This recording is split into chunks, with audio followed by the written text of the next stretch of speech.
এমন একজন জগৎ বিখ্যাত মনীষী যিনি গোটা ভারতবর্ষের বুকের উজ্জ্বলতম নক্ষত্র হিসাবে গোটা বিশ্বের মুসলমানদের মনে কোঠায় যার নামটা লুকায়িত রয়েছে, নাম হলো তার বাদশাহ ঔরঙ্গজেব। জগতের বুকে এমন বড় রাজা, এমন বড় বীর যোদ্ধা, এমন বড় উপযুক্ত রাষ্ট্রনেতা আর দুনিয়ার জমিনে খুঁজে পাওয়া যায় না। তিনি যেমন দুনিয়ার বুকে একটা মুসলমানের সঙ্গে যেমন আচরণ করেছিলেন, অমুসলিমদের সাথেও তেমন আচরণ। ফিনিশিং পয়েন্টে বর্তমান সময়ের জন্য অত্যন্ত উপযোগী একটা তথ্য আপনাদের পেশ করি। দুনিয়ার জমিনে যারা মুসলমানদের বিরুদ্ধে বিভিন্ন রকম ষড়যন্ত্র করে মুসলমান রাজা বাদশাদের এগেইনস্টে যারা কুমন্তব্য, বাজে মন্তব্য করে, আজকে যারা সমাজের বুকে নিজের ক্ষমতার অপব্যবহার করে মুসলমানদেরকে টার্গেট করে করে সংসদ ভবনে বিভিন্ন রকম তারা বিল তৈরি করে কি করে না? এরা বলে দুনিয়ার জমিনে এই মুঘল সাম্রাজ্য বলে গোটা ভারতবর্ষের বুকে যারা 750 বছর ধরে রাজত্ব করেছে, ওদের দ্বারা দুনিয়ার জমিনে অমুসলিমেরা নাকি নির্যাতিত হয়েছিল। আমার ভাইয়েরা, গোটা বিশ্বের বুকে এমন একজন জগৎ বিখ্যাত মনীষী যিনি গোটা ভারতবর্ষের বুকের উজ্জ্বলতম নক্ষত্র হিসাবে গোটা বিশ্বের মুসলমানদের মনে কোঠায় যার নামটা লুকায়িত রয়েছে, নাম হলো তার বাদশাহ ঔরঙ্গজেব। জগতের বুকে এমন বড় রাজা, এমন বড় বীর যোদ্ধা, এমন বড় উপযুক্ত রাষ্ট্রনেতা আর দুনিয়ার জমিনে খুঁজে পাওয়া যায় না। তিনি যেমন দুনিয়ার বুকে একটা মুসলমানের সঙ্গে যেমন আচরণ করেছিলেন, অমুসলিমদের সাথেও তেমন আচরণ করেছিলেন। এই কারণে ঔরঙ্গজেব একজন গোড়া মুসলিম হবার পরেতেও তারও দ্বারা বারাণসীর বুকে আজও পর্যন্ত অমুসলিমদের জন্য তৈরি করা মন্দিরগুলো মাথা তুলে দাঁড়িয়ে আছে। তুমি বলো, তাদের দ্বারা ইসলামী স্থাপত্য প্রতিষ্ঠা হয়েছে আর তাদের উপাসনালয়গুলো ধ্বংস হয়েছে, এমনটা না। ইতিহাস বিকৃত করবেন না। আপনি ক্ষমতায় টিকে থাকার জন্য ছলচাতুরি, এমনি তো ডেভেলপ বলে একেবারে ইকুয়াল জিরো, ওটা শাক দিয়ে মাছ ঢাকা ছাড়া তো আর অন্য কিছু না। আমার ভাইয়েরা, জওয়ানেরা, যুবকেরা, মুরব্বিয়ান গণেরা, একেবারে ফিনিশিং পয়েন্টে আরো একটা যুগশ্রেষ্ঠ একজন বাদশার কথা বলে যায়। আমার ভাইয়েরা, লক্ষ্য করে দেখবেন, এই ভারতবর্ষের বুকে একটা রাজা যিনি ভারতবর্ষের জমিনে বাদশাহিত্ব করেছিলেন, নাম হলো তার বাদশাহ ঔরঙ্গজেব। অপরদিকে আরো একজন বাদশাহ ভারতবর্ষের বুকে যিনি বাদশাহিত্ব করেছিলেন, ওই বাদশাটার নাম ছিল বাদশাহ জাহাঙ্গীর। এই নামটা অনেকে শুনেছেন না শোনেননি? আমার ভাইয়েরা, বাদশাহ জাহাঙ্গীর তার রাজ দরবার যেটা ছিল, ওই রাজ দরবারে যেখানে তিনি থাকতেন, ওই জায়গাতে যদি মানুষ কোনো রকম কোনো অভিযোগ নিয়ে যাবেন, ওই মানুষটা যেন বাদশার কাছে পৌঁছাতে পারে, এ কারণে উপযুক্ত একটা সিস্টেম পদ্ধতি তিনি তৈরি করে গেছিলেন। বাদশার যে রাজ দরবার, ওই রাজ দরবারের সামনে একটা উচ্চ টিলা বিশিষ্ট আমার ভাইয়েরা দুর্গ নির্মাণ করে রেখে গেছিলেন। ওই জায়গাতে দুর্গের উপরে একটা ঘন্টা সিস্টেম তৈরি করেছিলেন বাদশাহ জাহাঙ্গীর। লক্ষ্য করে দেখা যায় বাদশাহ জাহাঙ্গীর সাধারণ আম পাবলিকের অভিযোগগুলো শোনার জন্য আমার ভাইয়েরা ওই সময় তিনি দুর্গের উপরে যে ঘন্টাটাকে বাঁধিয়ে দিয়ে গেছিলেন, যার যখন অভিযোগ থাকবে ওই ঘন্টাটা নাড়ালে তাকে রাজ দরবারে আসতে দিতে প্রহরীরা তারা বাধ্য থাকবে। জোরে বলে, আমার যেরকম বাদশাহিত্ব করি, কিন্তু সোশ্যাল মিডিয়ার সামনে দাঁড়াতে আমার ভয় লাগে, বুঝেন না? এত ডেভেলপ, মানে তোমার যে কিছু জিজ্ঞেস করবে, কিন্তু আম পাবলিকের মুখাপেক্ষী হতে তোমার লজ্জা লাগে, ভয় লাগে, কোন জায়গায় ঘাবলা মারবে। আহা, আর বাদশাহিত্ব করেছেন একজন মুসলমান ঘরের সন্তান, নাম হলো তার বাদশাহ জাহাঙ্গীর।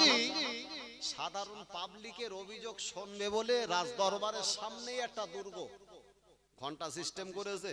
ঘন্টা টানলেই বাদশাহ বুঝতে পারবে কেউ আমার কাছে কোনো অভিযোগ নিয়ে আসার জন্য ঘন্টার লাগামটা টানিয়েছে। জোরে বলে। এখন প্রহরীরাও যদি টানতে বা রাজার কাছে পৌঁছাতে কোন রকম যদি তারা ইতস্তত বোধ করবে, কিন্তু রাজা তাকে তালাশ করবে, কেউ কোনো অভিযোগ নিয়ে এসেছে, কোথায় গেল? আমার ভাইয়েরা, আপনাদের এলাকার সুযোগ্য আলেমে দ্বীন, এই জমিনের কীর্তি সন্তান, আমার অত্যাধিক মহব্বত ভালোবাসা, যার টোটাল ম্যাক্সিমাম জিন্দেগিটা এই দ্বীন শরিয়াত সম্পর্কে আলোচনা, গোটা বাংলা, আসাম, ত্রিপুরা, বিভিন্ন জায়গাতে যার মুখনিসৃত বাণী শোনেন আমার ভাই, তিনি এসেছেন। আমি ভাইকে বসিয়ে রেখে আর একদম লম্বা করব না, শুধু একটা মিনিট ভাইয়ের কাছ থেকে আমি অনুমতি চেয়ে নিলাম। বাদশাহ জাহাঙ্গীর যখন ঘন্টাটা টেনেছে, কেউ সংবাদ কানে গেছে, তাকেই এবার নিজের কাছে ডেকেছে। একজন প্রহরী তাকে নিয়ে রাজার রাজ দরবারে নিয়ে গেল। লক্ষ্য করে দেখছেন এটা কোনো পুরুষ না, একজন বৃদ্ধা মা, একদম বৃদ্ধা মা বাদশার সামনে দাঁড়িয়ে। বাদশার চেহারার দিকে তাকালেন, দেখলেন এটা কোনো মুসলমান পরিবারের মা না, অমুসলিম হিন্দু ধর্মাবলম্বী একজন মা। কি খবর আমার ভাইয়েরা, জামানেরা, আল্লাহ পাকের বান্দা বাদশাহিত্ব কিভাবে করলেন, গোটা বিশ্বের বুকে ইতিহাস রচনা করে দিলেন। লক্ষ্য করে দেখা যায় বাদশাহ জাহাঙ্গীর ডেকে বললেন, মা, কি কারণে আপনি আমার কাছে অভিযোগ করতে এসেছেন? অভিযোগটা একটাবার আপনি তুলে ধরেন। আপনার অভিযোগ অনুযায়ী, আপনার অভিযোগের ভিত্তিতে উপযুক্ত আমি স্টেপ নেব। কেননা আমি যখন বাদশাহিত্ব করতে বসেছি, আমি একজন বাদশাহ, আমি একজন রাখাল। রাখালিত্ব ঠিকঠাক না হলে কিয়ামতের মাঠে আল্লাহর কাছে জবাব দিতে হবে। একবার জোরে বলুন সুবহানাল্লাহ। আমার ভাইয়েরা, ওই সময় বিদ্যা জননী মা, একজন হিন্দু ধর্মের মা বললেন, ওগো বাদশাহ জাহাঙ্গীর, কি কথা বলবো? আপনার এই এলাকার একজন সৈন্য, আপনার সেনাবাহিনীর একটা যুবক ছেলে প্রতিনিয়ত আমার বাড়িতে যায়। আমার বাড়িতে যাওয়ার পরেতে আমার বাড়ির পুত্রবধূকে প্রতিদিনের জন্য তার স্ত্রীর সঙ্গে বিভিন্ন রকম খারাপ আচরণ করে। আমার সন্তানটা বিদেশে প্রবাসী অবস্থায় জীবনযাপন করে, বাড়ির পুত্রবধূটার সঙ্গে এই খারাপ আচরণ তো আমি শাশুড়ি কখনো মেনে নিতে পারি না। উপযুক্ত যদি এর স্টেপ পদক্ষেপ না নেওয়া হয়, আমি জননী মা জানিয়ে দিলাম, কিয়ামতের মাঠে তোমার বিরুদ্ধে আল্লাহর দরবারে আমি মামলা দায়ের করব। বাদশাহ জাহাঙ্গীর কথাটা শুনলেন, অন্তরটা যেন কেঁপে উঠল। জনম দুঃখিনী মাকে বললেন, মা চলে যান, চিন্তা করা লাগবে না, আমি বাদশাহ জাহাঙ্গীর কথা দিলাম, আপনার জন্য উপযুক্ত আমি পদক্ষেপ নিতে বাধ্য। আমার ভাইয়েরা, জনম দুঃখিনী মা গুটি গুটি পায়ে নিজের বাড়িতে চলে গেল। সন্ধ্যা যখন ঘনিয়ে গেল, ওই সময় বিদ্যা জননী মা, আল্লাহ পাকের বান্দা বাদশাহ জাহাঙ্গীরের অপেক্ষায় রাজ দরবারের দিকে তাকিয়ে রয়েছে।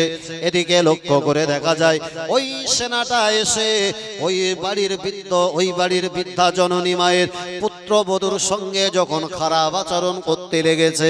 আমার ভাইয়েরা, ওই সময় আস্তে আস্তে ঘোড়ার পিঠে সওয়ার হয়ে কে যেন একটা দেহ চাদর দ্বারা আবৃত করে বৃদ্ধা জননী হিন্দু অমুসলিম মায়ের ঘরের দরওয়াজার গোড়ায় চলে এসেছে।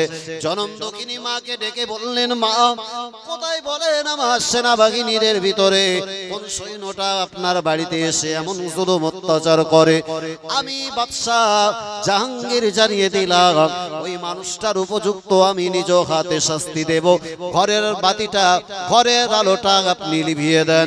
আল্লাহর ওলি ওই সময়ে বাদশাহ জাহাঙ্গীরের কথাটা শুনবার পরে বিদ্যা জননী মা ঘরের দরওয়াজা যখন তিনি উন্মুক্ত করে দিলেন, খুলে দিলেন, ঘরের বাতিটা নিভিয়ে দেওয়া হলো। পিতা জননী মা লক্ষ্য করে দেখে হাতের একটা ধারালো তলোয়ার দ্বারা সজোরে গর্দান বরাবর তাকে আঘাত করেছে। জনম দুঃখিনী মাকে বললেন, মা এবারে আপনি আপনার ঘরের বাতিটা জ্বালিয়ে দেন, আর আমার জন্য আপনি একটা পাত্রে পানি নিয়ে আসেন, ওটা আমি পান করব। জনম দুঃখিনী মা যখন তাকে বাতিটা জ্বালিয়ে দিল, পানিটা তার হাতে দিলেন, পানিটা তিনি পান করলেন। আস্তে আস্তে কদমটা বাড়িয়ে বাড়িয়ে বাদশাহ রাজ দরবারে চলে এলো। জনম দুঃখিনী মাকে পরের দিন সকালবেলা রাজ দরবারে ডেকে বলছেন, মা একটা বার বলতে পারো কেন আমি তোমার বাড়িতে গিয়ে তোমার বাড়ির আলোটা নেভাতে বলেছিলাম, রহস্য কি বলতে পারো? জননী মা বললেন, জানি না। ওই সময় বাদশাহ জাহাঙ্গীর বলে, ওগো জননী মা শুনে রাখো, আমার মনে ভয় হচ্ছিল, এত বড় ক্ষমতা এত বড় অসভ্যতার কেউ করতে পারে না। হয়তো গোটা হতে পারে আমার কলিজার টুকরা সন্তান, কিন্তু সন্তান যদি এমনটা করে, আমি বাপ হিসাবে সন্তানের গর্দানে ছুরি চালাতে আমার কষ্ট হবে। এই কারণে বাতিটা নেভাতে বলেছিলাম। আর আপনার বাড়িতে যে বাড়িতে আপনার পাত্রে পানি পান করলাম, ওগো জননী মা বলতে পারো কেন আপনার হাত থেকে পানিটা নিয়ে পানি পান করলাম? জননী মা বললেন, তা বলতে পারি না। হিন্দু জননী মাকে ডেকে ওই সময় বাদশাহ জাহাঙ্গীর বলল, ওগো হিন্দু জননী মা শুনে রাখো, আমার কাছে তুমি সকালবেলা যখন অভিযোগ দায়ের করেছো, তখন থেকে নিয়ে সন্ধ্যা পর্যন্ত জমিনের এক ফোঁটা পানি পান করিনি। অন্তরের ভিতরে আল্লাহর জাহান্নামের ভয় হয়, কিয়ামতে আল্লাহর দরবারে কোন মুখ নিয়ে দাঁড়াবো এটা ভয় হয়। এ কারণে আল্লাহর ভয়ে জমিনের এক ফোঁটা পানি আমি পান করিনি। আপনার সুবিচার দিয়েছি, তারপরেতে আপনার হাত থেকে পানি পান করেছি। একবার জোরে বলেন সুবহানাল্লাহ। এটা হলো মুসলমান রাষ্ট্র নেতাদের রাষ্ট্র পরিচালনা করার সিস্টেম পদ্ধতি, ইনসাফ প্রতিষ্ঠা করেছেন বিশ্বনবী মুহাম্মদ সাল্লাল্লাহু আলাইহি ওয়াসাল্লাম।